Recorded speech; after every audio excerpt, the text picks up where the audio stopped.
On September 12, 1973, on the Upper East Side of Manhattan, a 29-year-old woman was wheeled into an operating room at New York Hospital.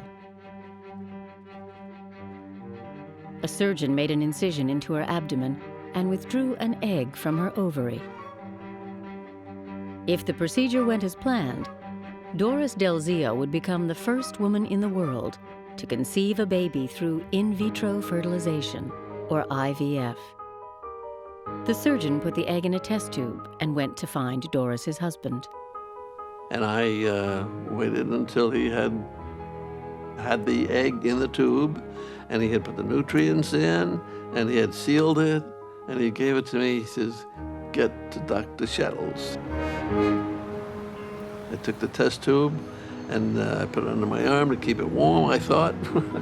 And I went over to Columbia by cab.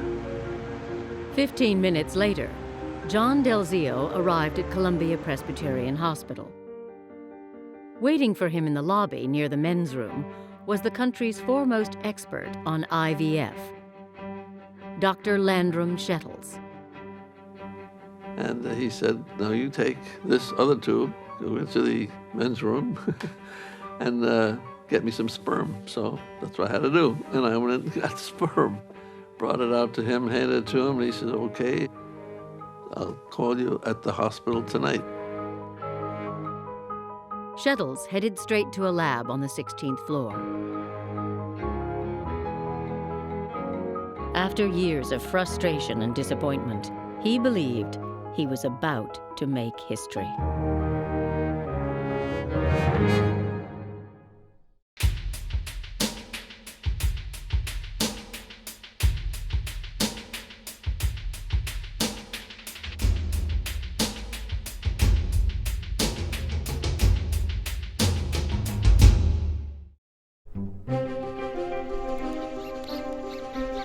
Back in the 1930s, Harvard scientists had mastered in vitro fertilization in rabbits, but the human egg refused to yield its secrets.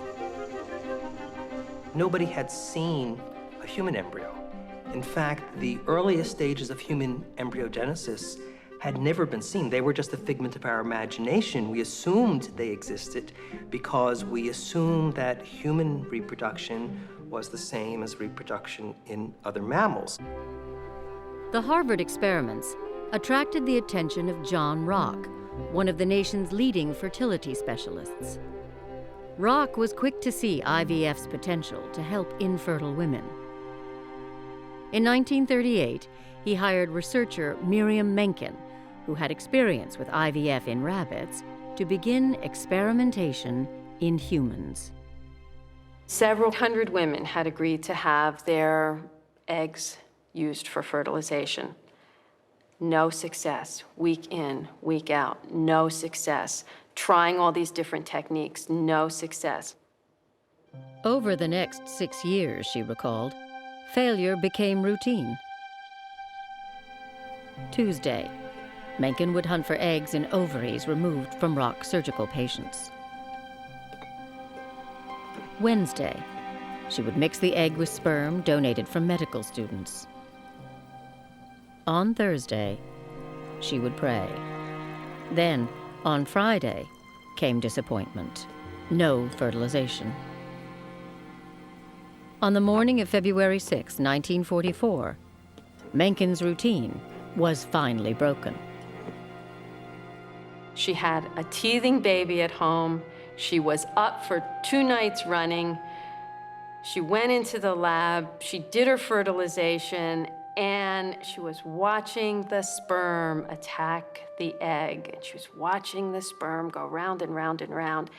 And she was tired. She felt like she couldn't get up. So she exposed the egg to the sperm for a longer period of time. When Menken looked into her microscope, she was stunned to see a 2-cell fertilized egg.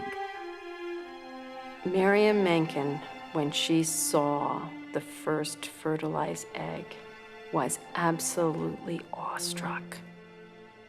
It was, she said, the most profound sight in the world. she was unable to take her eyes from it. News of the achievement spread quickly, and the press coined the term test tube baby. The response shocked John Rock. Infertile women inundated him with letters begging for the promising new technology. But just as the path-breaking research was getting off the ground, Rock received devastating news.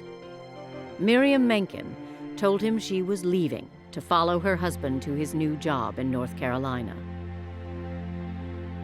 Without Mencken, the project floundered, and John Rock soon abandoned the experiments.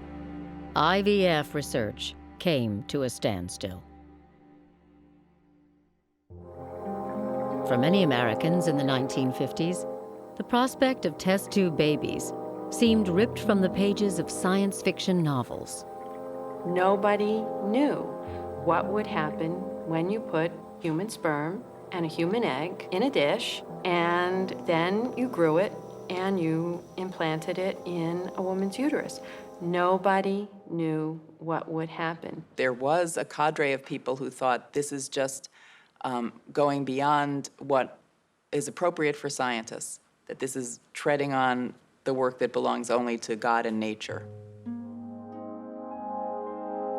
But Landrum Shettles saw things differently. He was convinced in vitro fertilization was the next scientific frontier.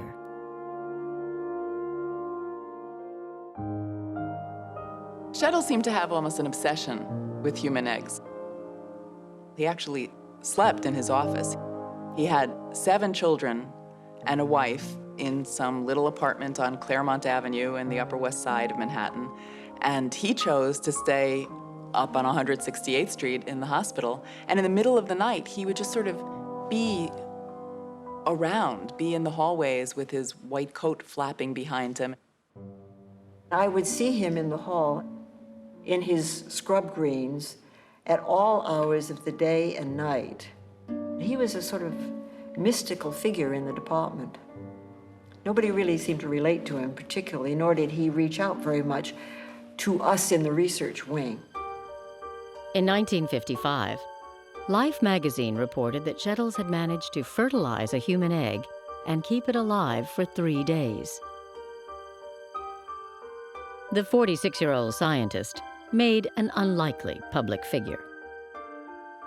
Shettles had a thick Mississippi accent from his farm boy days, and he kind of looked like, one of his colleagues called him a large version of Truman Capote.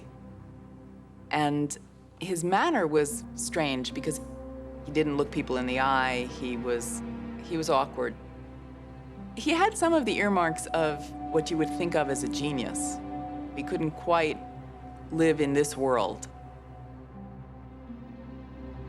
In 1960, Shettles published Ovum Humanum, a photographic atlas showing microscopic human eggs, called oocytes, in early stages of development. They were unique. Here were human oocytes. Sperm one had seen, but many of us had worked with mice and cows and sheep and monkeys and species of that sort, but to see human was very exciting, really thrilling photographs. Throughout the 1960s, Shettles struggled to grow an embryo until it was large enough to reinsert into the womb. Then, in 1969, he was stunned to learn that 2 British researchers were racing ahead of him. After a series of breakthroughs, physiologist Robert Edwards and gynecologist Patrick Steptoe were ready to implant embryos into women's bodies. Test tube babies were no longer a fantasy. They were on the horizon. Many Americans were horrified. The idea that you could take a human embryo, which you've created in the Petri dish, which is already very unnatural and abnormal, and then take that embryo and put it back into a woman's uterus and have a baby born was appalling to most people. Even to scientists and most other doctors, it felt uncomfortable. There was a real belief that if you were going to mess around with eggs and sperm in a petri dish and make a baby, that you could do some real chromosomal damage and create monsters. Even testing in animals wouldn't really, at the end, tell us whether this would be safe in humans. So there were some people who were warning that we simply shouldn't go down this road. Many people were concerned, will we come to see the technological production of children as, in fact, superior in the long run, because in the newfangled, brave new world, we will be in a position to ensure that unhealthy or imperfect children are not born. Well, I think there was a fear of the slippery slope, that if it would work for infertile couples, then maybe people would start to say, hey, I'd like to have a smart baby or an athletic baby or some other desirable kind of traits in my baby. And if you could pick the sperm and the egg, then maybe that's the way that we'll all have babies. It was about eugenics. It was about making super babies, perfect babies, better babies. In Washington, federal agencies placed an unofficial moratorium on IVF funding.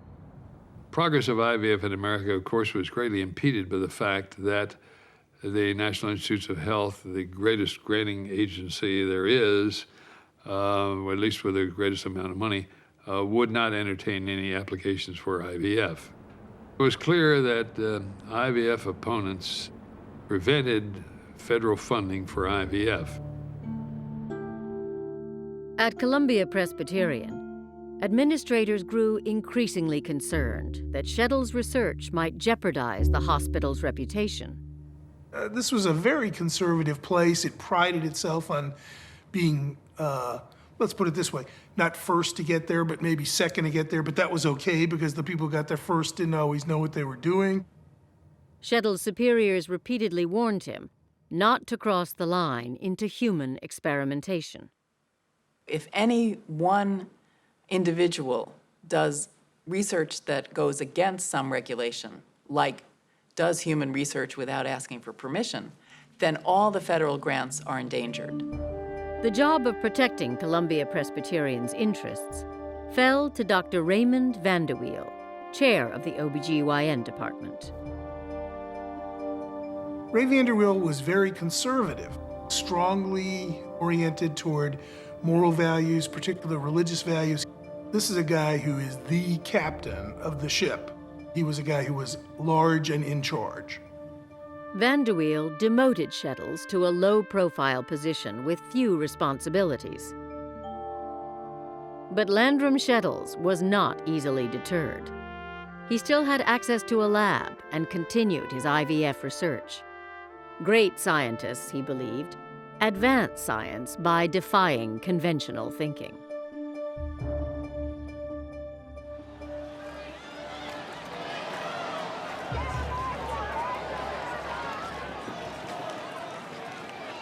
In January 1973, the Supreme Court ruled in Roe v. Wade to legalize abortion and unleashed one of the most polarizing debates in the nation's history. The course of IVF in America would now become entangled with the controversy over the status of the embryo. It seems that in order to achieve a successful fertilization in vitro in the laboratory, a number of fertilized ova must be there. And of course, only one is going to go through the process of embryo transfer into the uterus. Now, what do you do with these discards? What are they? So when the subject came up to do in vitro fertilization, you might have to do research on an embryo. That immediately raised the question, well, what is an embryo? That immediately raised the question, when does life begin? You have increasingly vocal anti-abortion forces saying in order to create an embryo that you might be able to transfer into a woman's uterus, you have to destroy all these embryos on the way to doing research, and you're engaging in murder. Opponents of abortion began pressing the federal government to ban embryo research. Landrum Sheddles believed it was now or never. If he didn't act quickly, the government might move to prohibit IVF. That fall, he agreed to try the procedure on a couple from Florida. Doris and John Delzio had been married for 5 years. Doris had a daughter from her first marriage. Still, she wanted a child with John. I felt that the bad portion of life was behind me and that we got something ahead that we might look forward to and make a future of it for both of us. We were both divorced. I thought this might be the time to start fresh. But a ruptured appendix had left her fallopian tubes mangled and scarred, leaving Doris infertile. When they tell you that you are incapable of conceiving a child, it's horrible. I'm not giving John a child. It's my failure. It's not John, it's my failure. Doris underwent 3 painful surgeries to open her damaged tubes. Each attempt failed. Her surgeon, Dr. William Sweeney, urged her to stop. He said, I really think you're crucifying yourself with all this surgery you're doing. He said, I know you want a baby, but you've got to accept the fact that you just can't have a child. And I just could not accept that fact. Reluctantly, Sweeney decided to tell Doris about Landrum-Shettles and the risky new procedure he was developing to bypass damaged fallopian tubes. Shettles could take an egg extracted from her ovary, fertilize it in a petri dish, and return it to her uterus. As a child, I had polio. And I always believed that because of the doctors helping me overcome the polio, that they were put up on a pedestal and that they could do anything. And that they were able to help me walk again and live a normal life, that they were going to help me with this.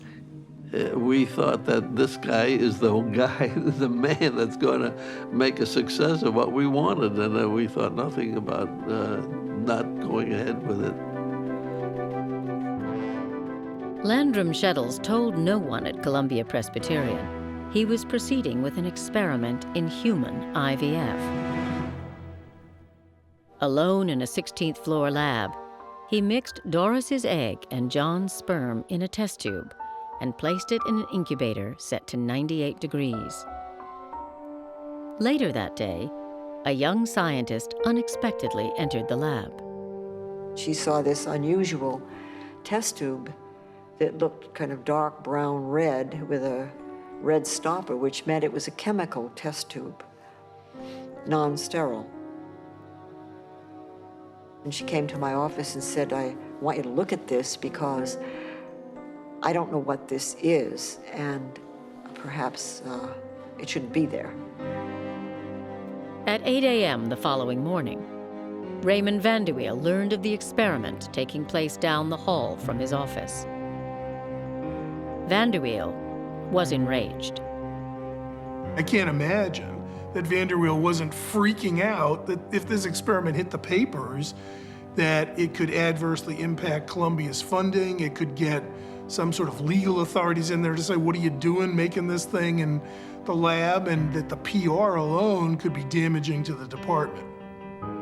Vanderweel ordered a staff member to remove the test tube from the incubator, knowing it would destroy the specimen. Then, he went searching for Shettles. I happened to be in the hallway, up where OBGYN was, and all of a sudden, here comes Landrum-Shettles flying down the hallway at almost a run, if not running, then close, and he zooms around the corner, and I'm sort of, whoa, what was that? And he's trailed within 30 seconds by Raymond Vanderweel, who's a much bigger guy, and this is more like a large semi coming down the hallway at a pretty fast clip. And he's red-faced, and he's mad, and he's muttering, and he goes whipping around the corner, clearly after Shettles. When Vanderweel caught up with him, Shettles knew his career at the hospital was over. the maverick scientist was forced to resign.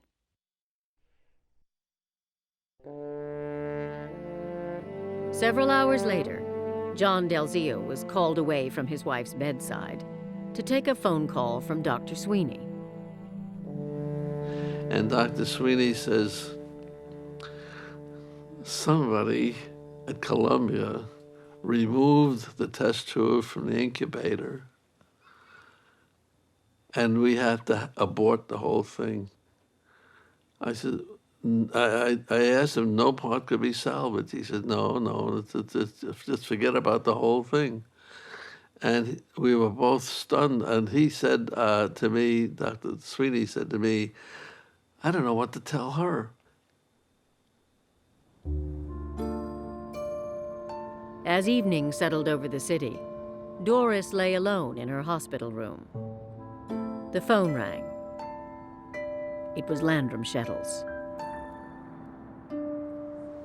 He said, I'm so sorry, Doris. He said, I can't believe they did this. And I said, who did what? He said, you don't know? And I said, no, what are you talking about?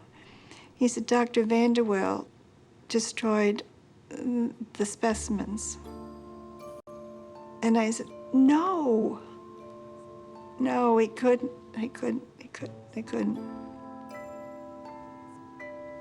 And I just lay there all night. And I couldn't sleep. And I'm just laying there crying. And early the next morning, before daybreak, the door opened and Dr. Sweeney walked in. And he came over and he just held me and just let me cry. That was the end of my dream. And it was the beginning of a nightmare.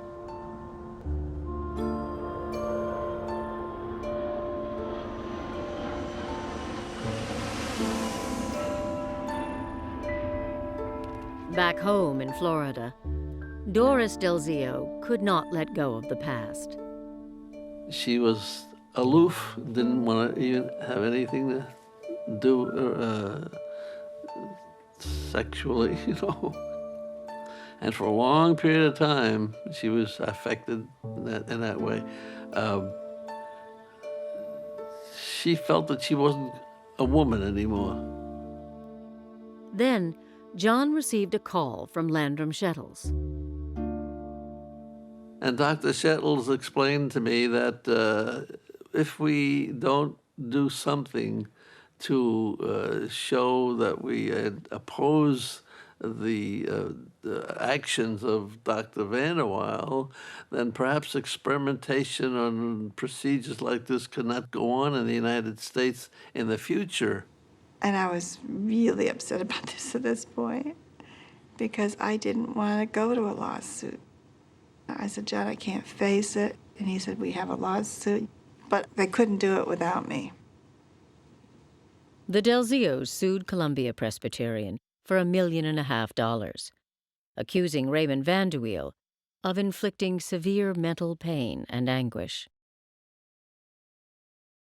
The progress of IVF in America was about to shift from the lab to the courtroom.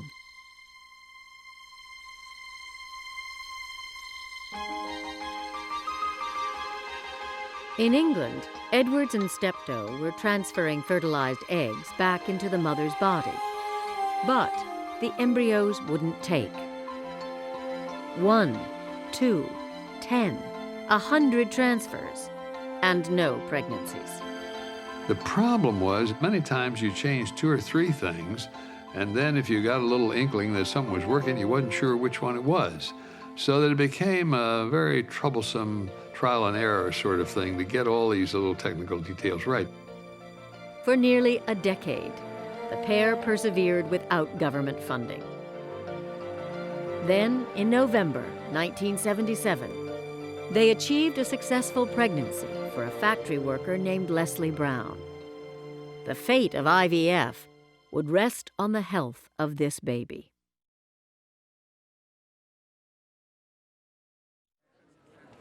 While the world waited for the arrival of the first test tube baby, the Delzios' lawsuit finally came to trial. I was stunned. The whole street was closed off. There were TV trucks and cameras all over the place. There were people running after me. I didn't know where they were coming from. It was like a mob scene. And they were all running at me with microphones. The court was completely packed with people from all over the world, from South America, from China, from Japan. I couldn't believe it. I could not believe it. I sat there completely stunned. The press dubbed the Delzio case the test tube baby death trial. How are you feeling? Nervous and hopeful. The defense is saying that this procedure would have endangered your life. Do you agree with that? No comment. No comment. Sorry.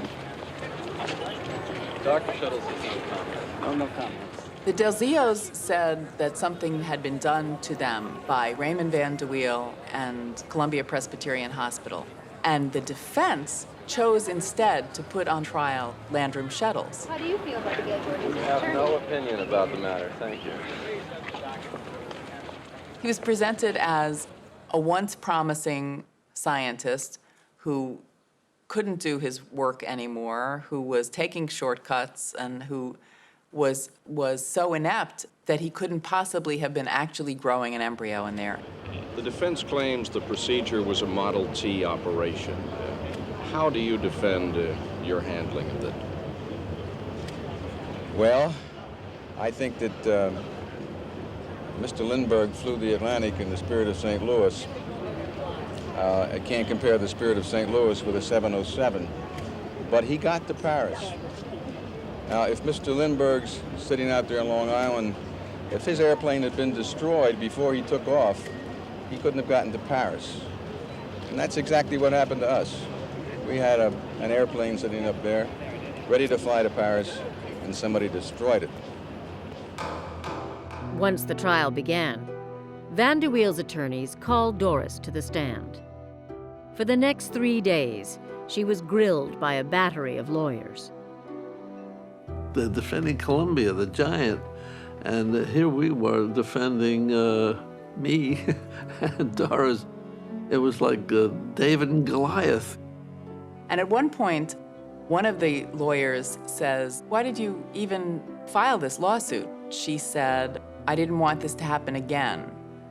And he said, "You mean you didn't want to allow the kind of rash experimentation that Landrum Shettles did?" Which was, of course, the defense. You know, this was all rash experimentation. And she said, "No, I didn't want anyone else to have a Dr. Van de Wiel kill their baby." You know, you killed my baby. Her response all the time was, that was going to be my baby, and you killed my baby. And there was sort of a hush in the courtroom.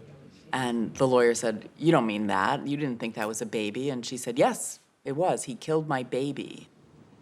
To this day, it was my baby. He'll always be my baby. I don't know which baby it was, but it was my baby.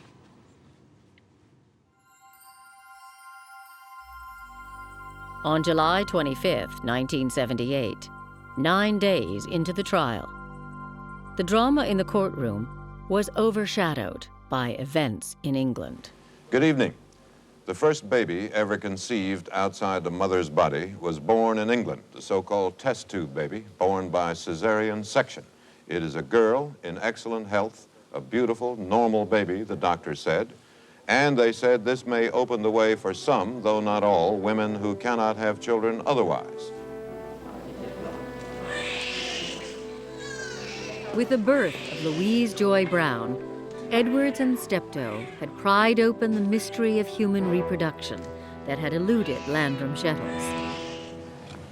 I guess I'll always wish there was my baby. I'll always want my child. And it does hurt a little bit to know that I'll never be able to have a baby.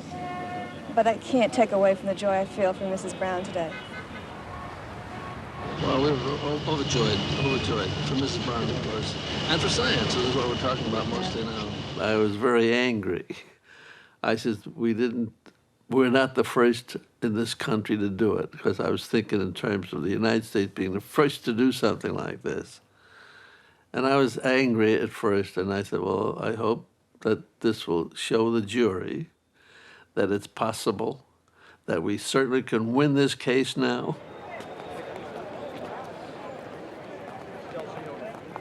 After a month-long trial, the jury found Raymond Vanderweel guilty of wrongfully causing emotional distress, but awarded the Delzios only $50,000 in damages, a fraction of their request. I think the court, when it tried to wrestle with the question of what to do, didn't know how to compensate for a hypothetical. Maybe there had been an embryo made. Maybe that embryo could have become a baby. Maybe that baby would have been normal. That's a lot of maybes.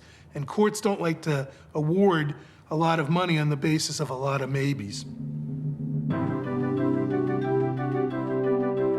Shettles never regained his reputation, and the Delzios never had a baby. But the trial forced Americans to grapple with their conflicted attitudes toward in vitro fertilization.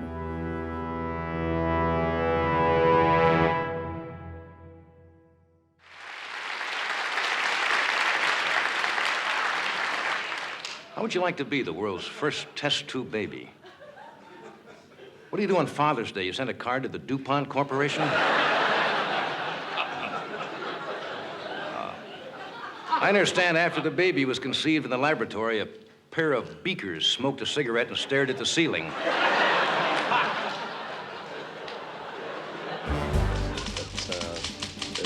Test tube baby. Yes, indeed. Both mother and baby are doing very well indeed. She was on the cover of every magazine and every newspaper, and she was called the baby of the century, and it was an incredible circus around the birth of Louise Brown because people had been so sure that she was going to be a monster that when she turned out to be just this chubby-cheeked blonde newborn who was quite beautiful, there was so much relief. We clearly have a beautiful, beautiful and normal baby. You couldn't get in your home when you came home from the hospital with the baby. That's right, yeah. Because of the press? Press, people wanting to see Louise, because everybody got the wrong impression. What was the wrong impression, Mr. Brown? Well, when they say test tube baby, everybody had the impression that she's going to be about 9 foot tall and about 1/4 inch wide. You know, something out of a comic strip sort of thing. And they were very, very surprised when they seen her. Who knew whether the next 10 babies were going to turn out to have birth defects and be stillborn and have all kinds of problems? Nobody. But the appearance of this clearly healthy, happy kid basically silenced the critics. In America, attitudes shifted quickly. Across the country, infertile couples began to clamor for in vitro fertilization. In response, critics of IVF stepped up pressure on Washington. The idea of IVF started to spread in 1980. 1980 is the year that Ronald Reagan became president, and one of Reagan's constituencies was the conservative religious Republicans. And so Reagan made sure that there would be no federal funding for any research on human embryos.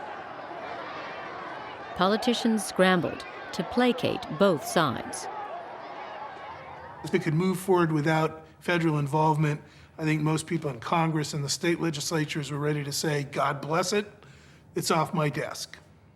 It wasn't that IVF was banned, it was just that federal funds couldn't be used. So it was a very clever political ploy in the United States. It could be done freely in private enterprise, but we weren't going to use any government funds, and so the government was being more ethical that way. And that's the way the entire history of IVF began in the United States.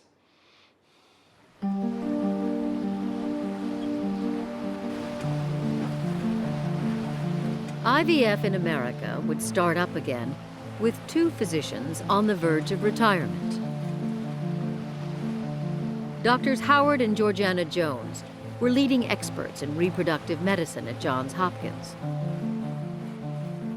Even Robert Edwards had sought the couple's advice. All that was behind them. Now, when Georgiana and I had to retire, the question was, what do we do? Do we go fishing? We consulted our children, and we have 3 children, and they unanimously voted that we should go fishing. The Joneses were ready to settle into a quiet academic life in Norfolk, Virginia, when their plans were upended by the birth of Louise Brown.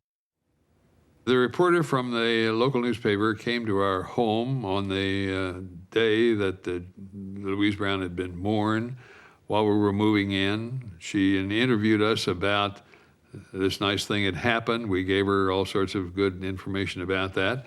And then as she was leaving, she said, could this be done in Norfolk? And it sounded like a flip question, and I gave her a flip answer. I said, of course. And she said, what would it take? And I said, it would take some money. And as a result of that, a former patient called up and said, I see by the paper you need some money. How much do you need? And I had never been asked that question before, and I don't think I've ever been asked that question since. The Joneses soon announced their plan to open an IVF clinic. Anti-abortion activists in Norfolk immediately rallied their forces to stop them. This is News 3. Charles Dean is president of the Tidewater chapter of the Virginia Society for Human Life.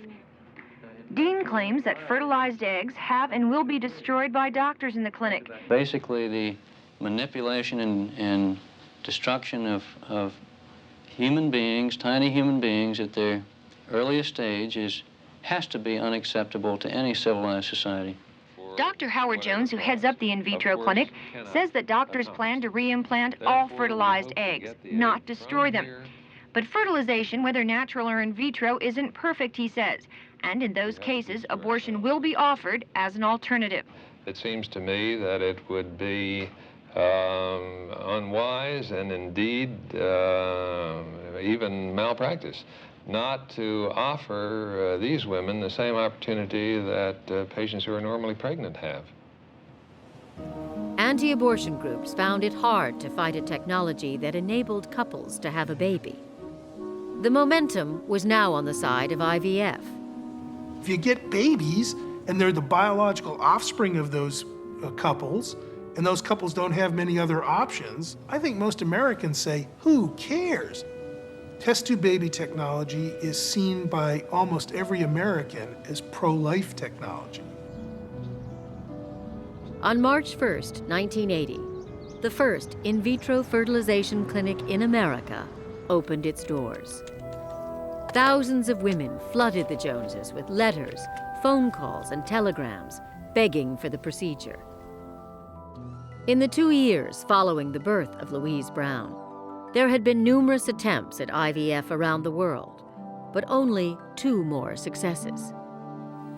The science of in vitro fertilization was still in its infancy. In the beginning, the lab was a bit of a black box. We didn't have a manual to follow. There hadn't been a number of published papers to that point showing us do this, push that, collect this, do that.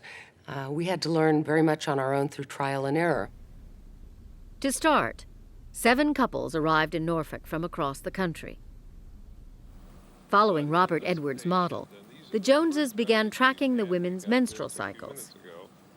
They're all elevated over the normal, and we know that In that first year when we were working with natural cycles, we were forced by the patient's reproductive biology to collect eggs when their bodies said it was appropriate. So quite often, we were at the hospital at 1:30 in the morning, 4 o'clock in the morning. One of the first things was that we weren't sure we were going to get the egg. And I recall going back to the office after each time, and as I'd walk in the office, the girls in the office said, "Did you get it?" That would be the question. And most of the time, we had to say no. A year later, there were still no pregnancies. The Joneses were stymied. We sought the advice of everybody we could. One of our colleagues said, "You need to work in the dark. You must remember that the sperm and egg have never seen light. And therefore, when we began, we did indeed use infrared lights. Well, that turned out not to be the case. The sperm and egg have no light receptors, and they don't know whether it's light or dark. But this is the type of technical thing, and I'm sure I could make a list of 50 of these little technical details that had to be worked out. The turning point came when Georgiana Jones started using hormones to stimulate her patients' ovaries to produce more eggs.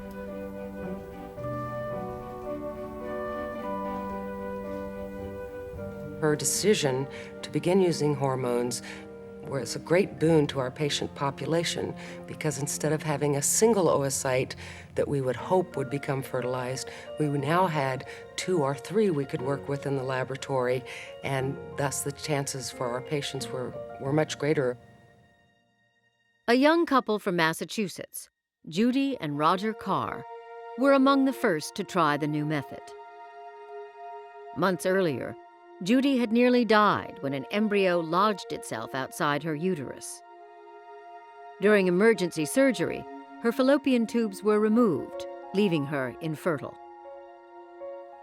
My physician walked into the room with a brochure, waving it, saying, well, I don't know if you're interested in anything like this, but he said it's some husband and wife, and they're starting something new for couples that can't conceive children, so you might want to look into it. In March 1981, Judy began a regimen of 3 hormone shots a day. Weeks later, 2 of her eggs were retrieved and 1 fertilized. Dr. Jones cautioned the Carrs not to get their hopes up. I remember him asking us specifically, are you a betting man? And he essentially said, you put your money down and you take your chances. Soon, the results came in. Judy was pregnant.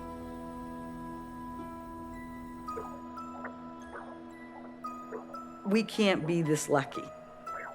This could not be happening to us. This is like winning the lottery, 1 in a million or whatever it is, and we just happen to be that one couple. Can you tell yet what sex it's going to be? Is it still too early? Or? Right now, it's probably still too early. Another 3 weeks, we might be able to tell. Judy's pregnancy was remarkably ordinary, until a sonogram raised concern.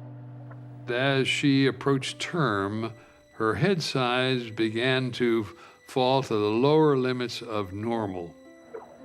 We were concerned that this slowing of the head growth might be associated with general abnormalities.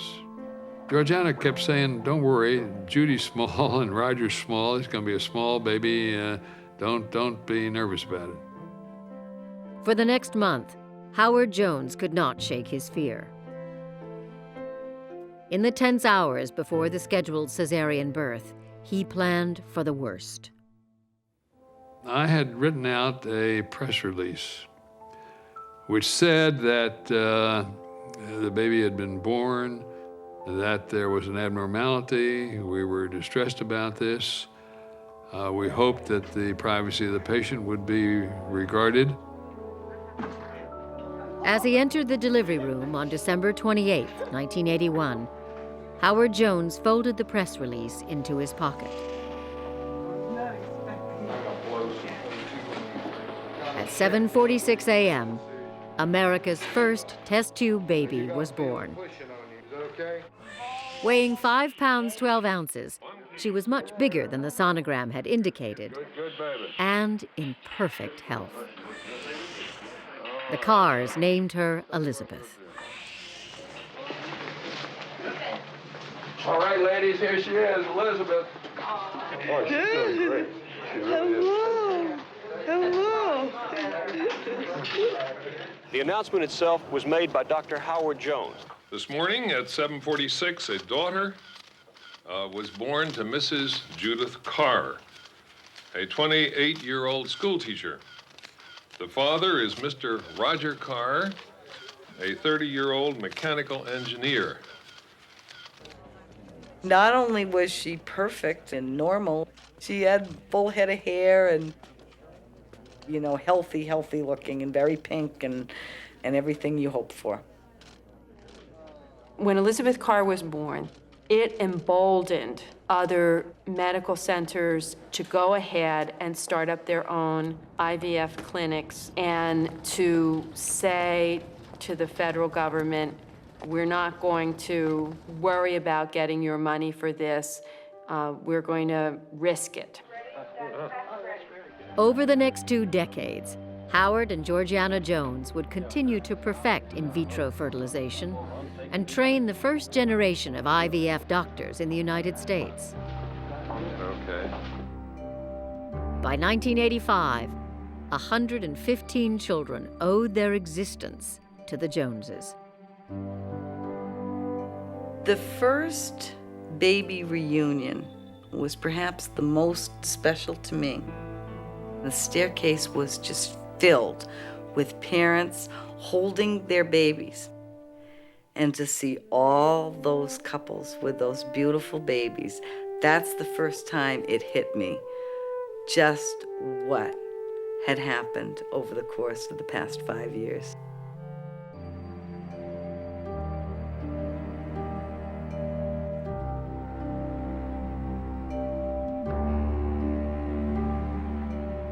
It was a little surprising how quickly people got used to IVF, but not really if you think about how people get used to all sorts of new technology. That's sort of the pattern that it takes, is that at first it seems like it's abhorrent and it's something that we absolutely shouldn't do. And then for a while it seems kind of miraculous. And then after a while, the technology just becomes part of the fabric of daily life.